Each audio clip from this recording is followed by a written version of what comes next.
So you would advise a common international approach to this, to the extent that that's possible, as opposed to country by country? Coordinated is what I'd say. Coordinated, okay. Yes, Adrian, and then we'll go to George. Just heard from my staff, in fact, we need to differentiate between trade and travel, because what we're seeing now is we're substituting one medical crisis for another medical crisis. We can't get the precursors for our drugs shipped to manufacturing plants to be able to supply other conditions, not just this outbreak. And so we need to think about what is travel. Is it non-essential travel? Is it business travel? I think we have to be clear about how all countries created equal in terms of risk. We need to have real clarity of communication around that if we're going to maintain our medical supplies globally. And for global business, for your company, where should that communication be coming from? It should be coming from respected authorities. So it should be coming from CDCs, WHOs, departments of health, and then we should promulgate those as an industry, as we already do through organizations like International SOS, so that we have that risk clearly identified. So you raised the question of essential versus non-essential. I just would ask the group, what is essential trade and travel? Do we have a common definition or even the beginnings of a definition of what should be essential trade and travel? Well, it will depend on the context. WHO, we Has should a use list of WHO's list. essential For trade and medicines. travel. Yeah. For medicines and supplies or for all trade and travel? No, it's just medicines. Medicines, But, okay. I think it's the right question. Okay. I'm sorry, George. Yes, I've got some information from my side. It looks like some countries already banned travel. And it looks like also in China we have a few hundred cases and also have a dozen death cases. But look at the data so far we collected. Looks like, think about the 2009 pandemic, H1N1, and also Ebola. Of course, if you can stop everything, it looks like the numbers would decrease. But you have to balance between the trade, travel, economics, and the social activity, everything together. So in my opinion, think about H1N1 and Ebola. Maybe risk communication and public understanding the whole situation is more important than the ban of the traveling and everything. So this is, I would agree with Matthews, spread the knowledge. Spread the knowledge, to the public by mobiles, all this, accessible device. Thank you, Sophia. Did you want to comment on that, Sophia? Yeah, I want to agree with that. Okay. And my staff have advised me that basically the level of support for travel restrictions is somewhere between 57 and 90%. Now, we all know politicians will be influenced by the general view in the community. But we can use that in a positive way. The truth of the matter is, if we find ways to retard spread and if we can work with people, so what we're doing is, one, consistent with meeting their concerns, but we do it in a way that actually meets the science need. And we have done this with Ebola, we've done it with flu. So we've got history here, but we need to do it in an orderly and in science-informed way. Okay, thanks, Sophia. Thank you. And just a note that the UN is now concerned that the travel restriction is now impacting countries that have not even reported any cases, and recommends that member states actually follow the WHO guidance, and that means not to implement a travel ban.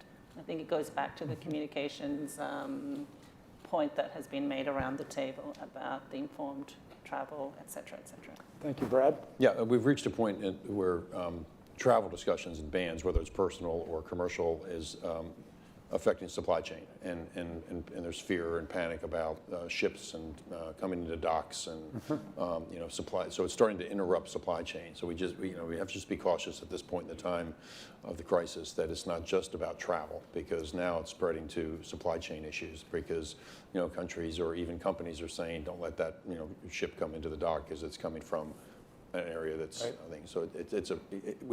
We can't be siloed in our thinking about, oh, it's just travel ban right now. Right. So it's starting to affect a broader part of the crisis. So for those of you who work in the global supply chain, what kind of strategic interventions are going to be necessary to keep trade and travel going? Are we going to need to have government bailouts of companies, or are companies going to be able to make it through this crisis? For example, Lufthansa or others in your industry, are we going to need subsidies, liability, remediation, countermeasures?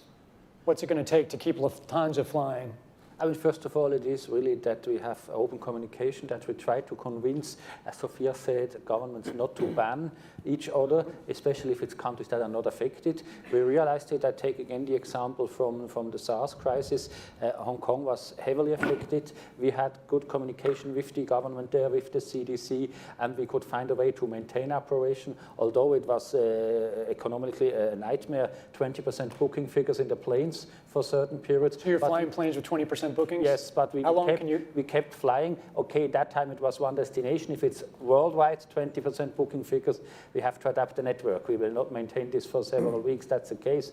But that's why it's so important. And once again, with Sophia, we have to spread this out clearly. Countries that are not affected should be served on a normal basis. Countries that are affected should be served on a adapted basis, what is necessary, but still should be served. And we need a clear and open communication. Jane mentioned it as well. What is essential, what is non-essential travel, we have to clarify this. Otherwise, if we go down to 20% bookings over a long period, the company will run down. That's a fact. I should just say on this chart, this is the information that we have, but I think most public health experts presume that there are cases in many more countries. So I think it would be false reassurance to say we can keep flying to this country because there are no cases. We don't know that there are cases, but we believe that there are cases. They haven't been detected yet. Yeah, Tim. Yeah, I think it's really important to have a plan that identifies the dozen or 2 dozen trade and travel sector players that need to get together and agree on how they're going to have a collective business continuity. And it's the sort of thing where you need the leadership of those industries to gather, and they have to come together in a way which perhaps is unusual, but where there should be some government incentive to collectively organize and perhaps help to buffer the crisis with whatever fiscal measures might do that collectively to make it clear that on the imperative for keeping the system moving. But I want to suggest that it's really important that that be done in a pluralistic way rather than a singular effort across all sectors. Because if there's some sense that there's a UN institution that can do all of this, then I worry we're suffering from a delusional disorder on the power of the UN. It's really important to get those industries and their trade associations and an efficient leadership established which is decentralized but has a collective responsibility and accountability. And that needs to be supported by the public leadership. So government leaders. Yes. Should be behind that. Yes, Latoya. I agree with that 100%. And looking at your business continuity plans and getting together with industries that subsidize what your company is doing, and using the government as a alternative or another method of understanding what's going on and utilizing their leadership, have it decentralized, because that way no one particular industry is getting more than the next. So that way it leaves everything even across the board. I see. So industry should be, the travel industry should be broadly part of that We need to be discussion broadly about a part of coordinating that. international approach, okay? Right. Yeah, I think we also need to think about the healthcare workers who are traveling to some of these countries on a normal basis. A lot of these healthcare workers from different hospitals that are going to provide aid on a normal basis for different diseases. Are we now helping them understand how to take care of those patients in those countries? And how do we make sure that we're not causing panic among the hospitals and other healthcare organizations like Doctors Without Borders or various hospitals that have global efforts to ensure that they're not causing panic and pulling their teams away from those countries that may really need them right now? Okay, and Sophia and then Chris. Or Latoya, did you want to jump in? Jump in on that, and to utilize companies such as ourselves that have a vast healthcare system within our properties. So that's one thing we've done before. We have actually mobilized. We have nurses and nurse practitioners that work around the world for our company, and we can mobilize them and assist in, providing care. Okay, Sophia. Thank you. I just wanted to get back to your point about the non-reporting, and in some instances it could come down to capability and capacities of the health sector in the particular country concerned, and I think this is where an organization like the United Nations can be of help by providing framework guidance that others could use, and to help in the deployment of health professionals to those parts of the world that are lacking in the capability. But ultimately, governments have to be capable of asking for help and also to take action in themselves. The UN, I agree with Tim, can be there and in a supportive capacity to coordinate, to assist, but it will run into the question of sovereignty every time. And so governments need to be empowered and capable of helping their citizens. Thank you. Chris? Thanks, Tom. 2 points I'd like to make. One is to just second the comments that Adrian and Brad made about the need for us to distinguish between travel and trade, and to really begin to focus, especially given some of the projections of 2 and maybe 20 million cases within 3 months, to really define what is the critical part of the global supply chain infrastructure. We won't have the drugs if we can't move the active pharmaceutical agents from one place to another. We really need to focus on what will it take to keep that global logistics infrastructure running. We've heard already that some workers are not willing to come to work because they're not confident they'll have the personal protective equipment. They need to be prioritized in terms of access to the countermeasures, et cetera. And that, I think the travel issue, I think, we shouldn't use blunt instruments, have bans when bans don't work, make sure people are making informed decisions. If we go to 2 or 20 million cases, people are going to make decisions not to travel. And so we need to really focus on the critical infrastructure necessary to move health commodities, to move fuel to places that are going to require fuel to keep their hospitals running, to keep food moving. There's a whole complex set of issues in a highly interdependent world on supply chains that are just in time. We need to think about how much flex there is in that just-in-time supply chain system and make sure it keeps running. I think it's going to take specificity, and it's going to take knowledge that only the private sector has. The UN can play an important coordinating facilitation role, but the companies know where those commodities are, where they move, how to move them, and that's where a type of public-private collaboration that we have not generally had in these crises needs to be put together pretty quickly.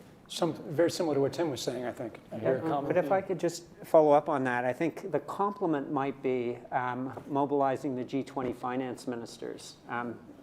The reason the G20 got together initially was the Asian financial crisis. And it may be that, in fact, that there's a role for them to not only incent the private sector, but then also look what those complementary set of public sector financing measures could be, which would actually lower the bar or make it much more attractive to ride this out into the future in a way that companies are going to be able to get shareholder engagement, et cetera.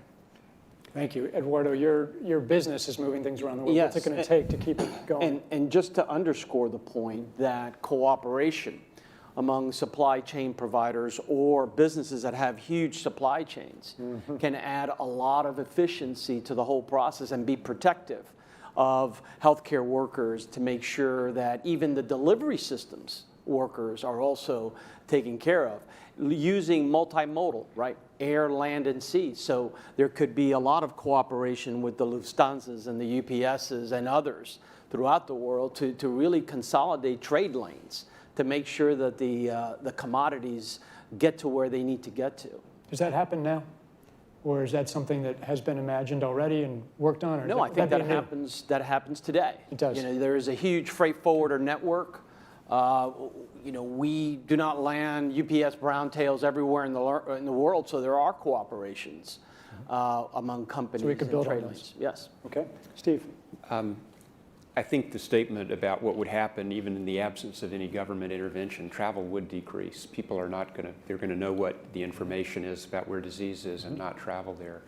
I think that there is an important role for government to not make a bad situation worse. And that is largely going to be communicating valid and trusted information about where the problem is so that people can make their own decisions, and that whatever guidance the government, national governments do provide is tailored to what the situation actually is. I think there is a spectrum of interventions all the way from just saying, hey, there's a disease here to something that exists today. If you're pregnant, don't travel to a malarious area. I mean, there are travel guidances in place all the time of that sort. But let's be clear. people trust less and less what comes from government. They're actually enabling many sources of information, Google, Facebook, the free-to-air media networks, ensuring that they are equipped, companies who will talk to their staff. And we know that very often these days people believe much more something that will come from their company than they will believe something that comes from government. So we have to partner. Well, yeah, I just want to say that we are actually going to get explicitly into communication shortly in a subsequent discussion, so maybe you could hold that thought for one moment. But just in closing, it sounds like there is a kind of a support here at the table for developing some kind of international coordinated approach for identifying the most important trade that's happening in the world, the essential services, for the collaboration between business and governments. Any final comment? Last 30 seconds. I'd like to make a comment about the security of supply. Industries need to take a leading role in making sure that the key providers upstream of commodities for their final products, that there are simple things in place. Like, for example, if going to a factory is a dangerous place, what are we doing in the factories to change that? Are people wearing masks? So there are probably very simple things that industries and trade associations could work on for critical commodities. Okay, well then we'll leave it there. We have to leave it there for time. Thank you all for your input. Our team, again, will take the board's recommendations and promulgate them widely to decision makers around the world. And this concludes this meeting. Great, and we will now take a 15-minute break and reconvene the exercise at 10:35. Thank you.